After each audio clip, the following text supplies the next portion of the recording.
So today we're installing the IntelliChlor 30 Plus, the new one that just came out. And I'm going to be walking you guys through a step-by-step tutorial on how to install it. And we're replacing the iChlor 30, the old style one. So we're replacing the power pack and the new IntelliChlor 30 Plus. I'm going to show you a video on how the salt cell actually works and why the new one is a lot better than the old style and what the difference is. At the very bottom of the YouTube video, I'll put the small snippet, so if you want to skim through this video and just get the one information that you need, I'll make it very easy so that you can do so. The main difference between the old style and the new style, this one right here, is going to be this one. You can't really replace any of the parts on it. So like if something's broken on it, you're kind of screwed. But they just made this new salt cell that you can replace all the sensors, you can replace all the O-rings as well, and you can replace the drive kit. I'll show you a video right now. Your replaceable mechanism right here. You're gonna have an O-ring, it's sealed with 4 screws. You're gonna have 3 sensors, your flow, your temp, and then your salt. Okay. And you have your rebuildable right here. Your dry is rebuildable right there too as well. Okay. So this is what's different than the other salt cell. This one is actually rebuildable rather than the other one. Simple to take on, simple to put back together. Same thing. This one's also gonna have the titanium rods in there. This is just display, won't have it. Oh, okay, gotcha. Like the old one's gonna have the titanium. Good? How are you, Steven? Good, good. This is it, huh? Yeah, this is it. I saw that video. Oh yeah, you did, right? Yeah. Hopefully that explains it really well. And then I'll throw on the new unions. Technically it's gonna be the same thing as that, but I'll just throw it on. I appreciate it. And then this is gonna be, I don't know if you already have one, I bet you do, the salt cell stand to actually clean it. I don't have one that probably fits. Mine leaks, so that. Oh, it does? Yeah. Okay, perfect. Yeah. Just make sure you don't lose this That gasket. O-ring, and that's what happened to my other one. It came out and I couldn't find the son of a bitch. Bro, it happens to us so many times. Yeah. It comes out so easily. Like all these other gaskets, they stay in here. This one, like you go like this and it falls. It's all, yep. Okay, so the first thing that you want to do is you want to disconnect the power to it. Make sure that the power is off.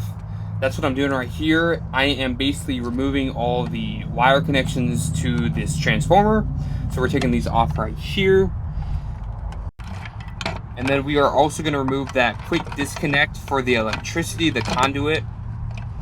It's a little stuck. There we go.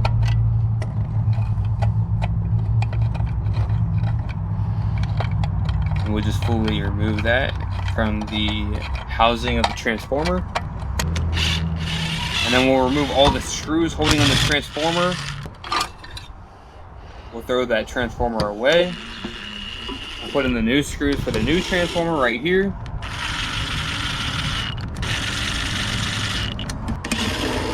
And also let's take off the lid. This is going to be a little bit different than most transformers. This one's going to have a load in.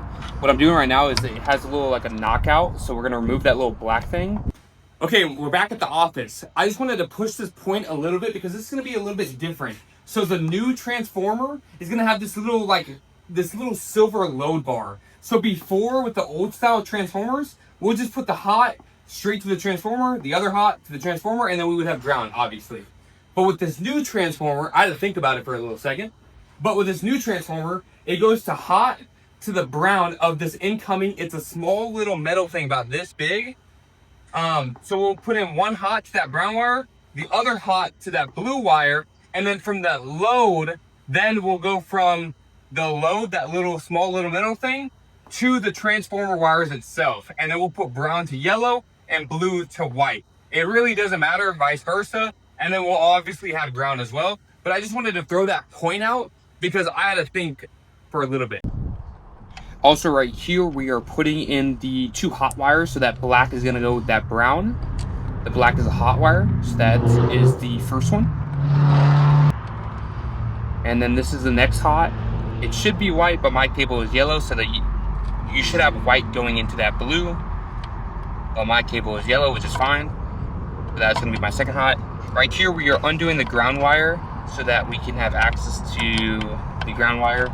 We're gonna undo this right here so that we can put the ground wire coming in to the transformer right there. We just have to loosen it up a little bit so that we can get access. We are tightening this thing back, and then we're also gonna tighten that top one again since we loosened it. Now, the next thing we're going to do is we're going to put everything back in the transformer.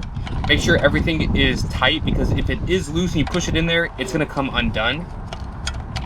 There we go. And then put that new lid back on and then screw it back in. And also, these are going to be the new unions that are going to come with this salt cell. You only need these if the gap is too big. So if you had like an iChlor 40 on this system before, it gives you those unions so that you can install the smaller one without having to cut any of the PVC pipe. That's actually very nice, very useful as well. Saves a lot of time and effort. And make sure that you push that gasket against that union so it doesn't really move. Because if it does move and you tighten it, you'll kink it and it's gonna leak. And these seals, like, they always fall out. So be careful with that. Next thing that we're gonna do is we're gonna install this salt cell into the PVC plumbing. You see me pushing tight against that PVC and then turning that union. There we go. And then make sure that you have that flow going to the direction of the flow as well. So that little arrow, it should be pointing where that flow is going. Right here we have it correct. Perfect. And these are oil wrenches. These things are perfect with 2-inch unions. We just want to make them snug. We don't want them like extra tight. These unions are very good on sealing. We don't need no thread tape or anything like that. Turn when I put it on, right? Oh yeah. These it just has to be like lined up. Just a little bit, yeah. Barely, yeah. That's when I put on thread tape, I was like, I've never put on thread tape to these guys. Yeah. Like I put a lot of thread tape on these guys, but like those guys, never. Yeah, and I never had either, but I was like, well, I'm trying to get the leak to quit. I thought maybe. So the next thing you want to do is you want to put this power cable into that transformer. You just want to move it around until you feel it like really click in there, and then you tighten it.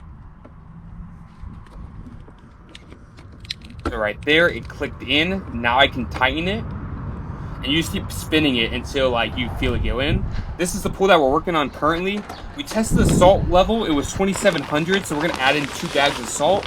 Here's bag 1, and then here is bag 2. We're also gonna brush this pool, and then also it takes about like maybe a couple hours to calibrate as well. So if it doesn't work right away, like give it a second, and that's just job done.